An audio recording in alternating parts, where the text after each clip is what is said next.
There are a few essential things our bodies need to boost our immune system and stay healthy, especially in the colder season. Me and my family use Z-Stack, Z-Detox, and Z-Flu developed by the great Dr. Zelenko, who has a place in history for his tremendous life's work. With every purchase of Z-Stack or any other of Dr. Zelenko's products, you also support the Zelenko Freedom Foundation in their tireless work to bring back medical truth and freedom to everyone. To save on your Z-Stack order today, use coupon code INSPIRED. Please find the link to order down below. Hey, Inspired Tribe, my fellow freedom lovers, it's Jean Nolan here. Thank you so much for tuning in. Thank you for liking, sharing, commenting, and subscribing and hitting the notifications button so you'll get notified about new videos every day. Okay, let's dive into it. Do you remember the big media hype around this pandemic exercise back in October? You don't? Well, neither do I. Interestingly enough, there was a big pandemic exercise in Brussels, Belgium. It was called Catastrophic Contagion, and guess who was present? Yes, the Bill and Melinda Gates Foundation, the Johns Hopkins Institute, and many other players, notably from a lot of African countries. Well, let me read to you directly from the website. The Johns Hopkins Center for Health Security, in partnership with WHO and the Bill and Melinda Gates Foundation, conducted Catastrophic Contagion, a pandemic tabletop exercise at the Grand Challenges annual meeting in Brussels, Belgium on October 23, 2022.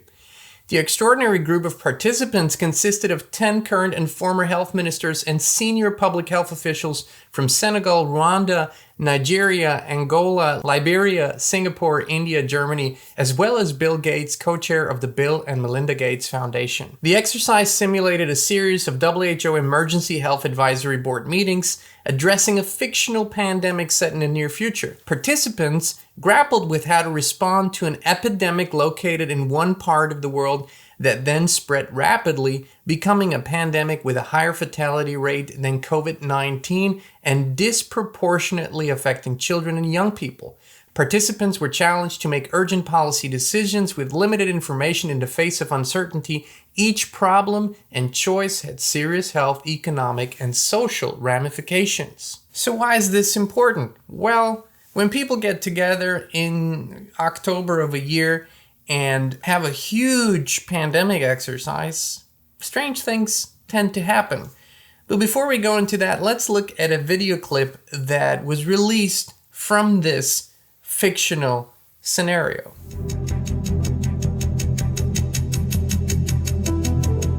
Officials in 2 Latin American countries alerted the WHO of several outbreaks of a new infectious disease that's mysteriously appearing across the region: Severe Epidemic Enterovirus Respiratory Syndrome 2025. Over the past 6 weeks alone, there have been 500 confirmed or suspected cases reported.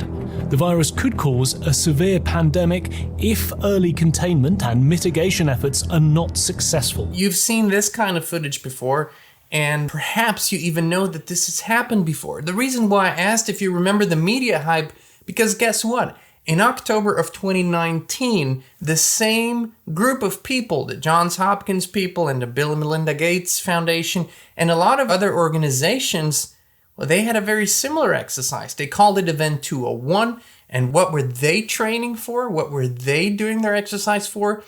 For a potential new coronavirus outbreak. Well, that was in October of 2019. What happened in 2020, 21, 22 is now history.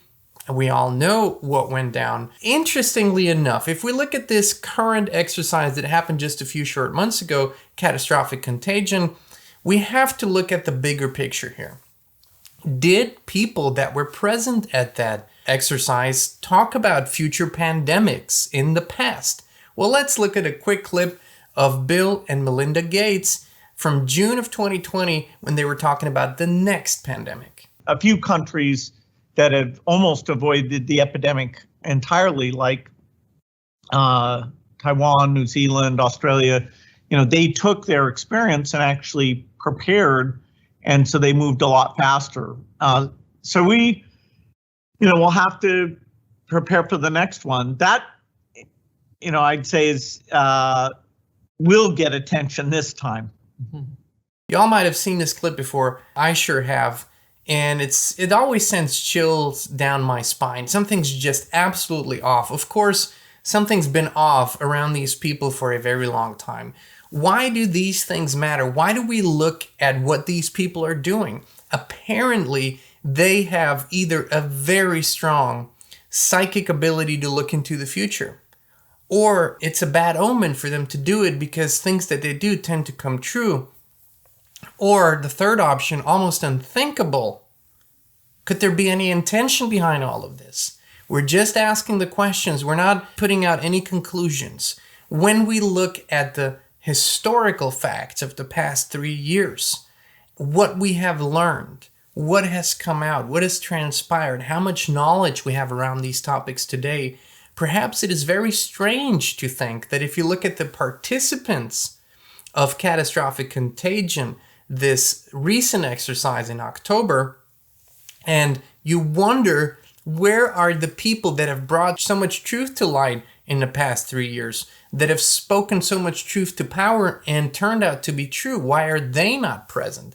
Another interesting fact is that at event 201 in October 2019 at the exercise, notably, there was General Director of the Chinese CDC present. How the real pandemic later evolved, well, we all know that China played a big role in all of it. Now looking at this current panel of people that were present at this pandemic, it is very Africa-centered. What that means, we don't know, but you can come to your own conclusions or at least think about it. The reason why we need to speak about these things, because apparently awareness does help a lot. When awareness is being put out and when a lot of people are aware of something, well, it's in the public eye and there's more scrutiny, definitely more attention on that area. Some people say that before something big happens, we need to be shown. The public needs to be shown. Apparently, this is some sort of universal rule or law. By whom or for whom, we don't know exactly, but it certainly appears to be true. Some people call this predictive programming, right? Something is being put out in the open that will happen in the future. Again, if this is a sign of psychic abilities, of a technology to look into the future, or anything else, we certainly don't know, but we have our suspicions. What we think is important is that people take personal responsibility, that they do become aware, that they do their own research, and that they realize how the dots are connected and who works together closely behind the scenes and to what end. We want to believe, we truly want to believe that people are doing this for the greater good, that people are doing this with a good intention in their hearts. History would suggest otherwise. Historic events and centuries of experience tell us that these things rarely come from good intentions. However, we ourselves can always have good intentions. We ourselves can always lead with the heart and lead with light in our hearts. And as such, the only reason why we want this information to be out there is for people to become aware of it. As we've said before, when awareness is there on a mass scale, certain things cannot play out and certain things cannot transpire. And we believe that's what needs to happen on so many levels. So please kindly share this information with others. Let them see it and show them the parallels between event 201, what we lived through, and look at Catastrophic Contagion as a pandemic exercise. And let's make sure there is no real-life connection to a real-life event in the future. Inspired Tribe, thank you so much for tuning in. We love you, we appreciate you, and we'll be back with you again very, very soon. We're more dedicated than ever to provide authentic, truthful, and uncensored information and inspiration. That's why we created the Inspired community on the free speech platform Locals. There's no censorship, a free flow of information, and it's more personal and intimate. And you can join us as a free member or a paid supporter. Please visit inspired.locals.com and join us today.